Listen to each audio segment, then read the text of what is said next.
Okay, I'm going to briefly talk about Gargoyles. Gargoyles have changed some in the new codex, and I think they got better, and they've got some better uses. So they're jump infantry now. They were before. They have pretty good mobility because of that, and they have the hunt instinctive behavior, so they're not going to run off the board, they're just going to shoot at something. And this can be useful. I mean, you can stick them on something that way, like an objective. Now, they're only scoring in the scouring, but other than that, they're a useful unit, and they have some really good force boosting abilities. And you know, maybe this will be FAQ'd, but I'm not sure that it will.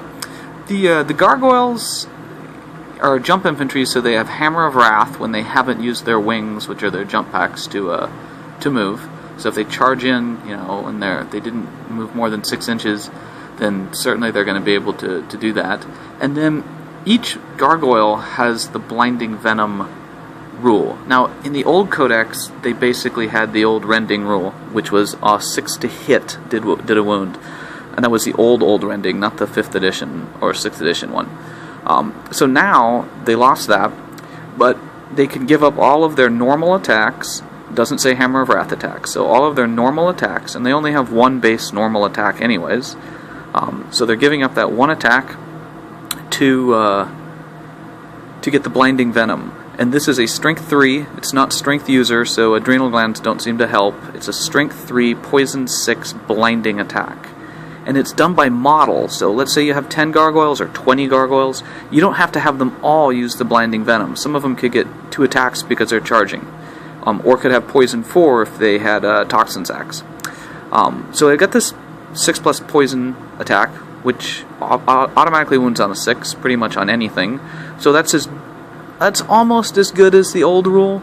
The old rule is a little better because you didn't have to roll twice, you didn't have to hit and wound, you just wounded on the hip.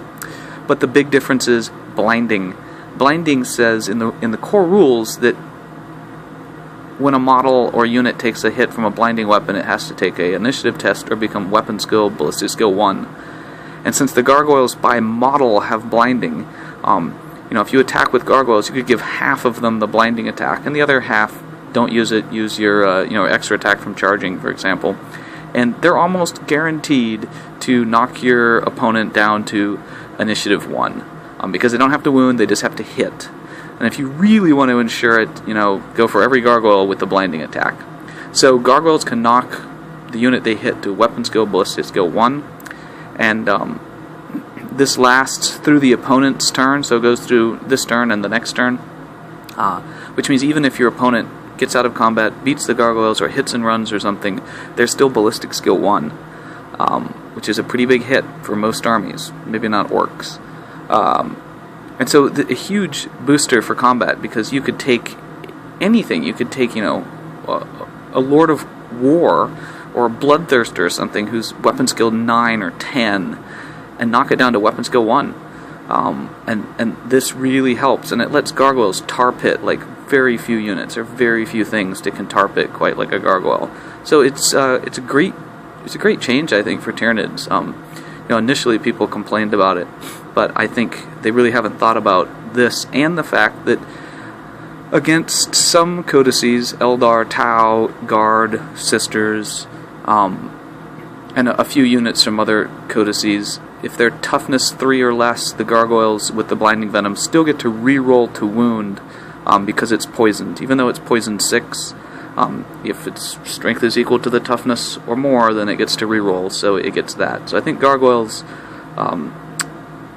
underrated by many, but a great boost to the unit and an ability to really change the way combat goes for Tyranids.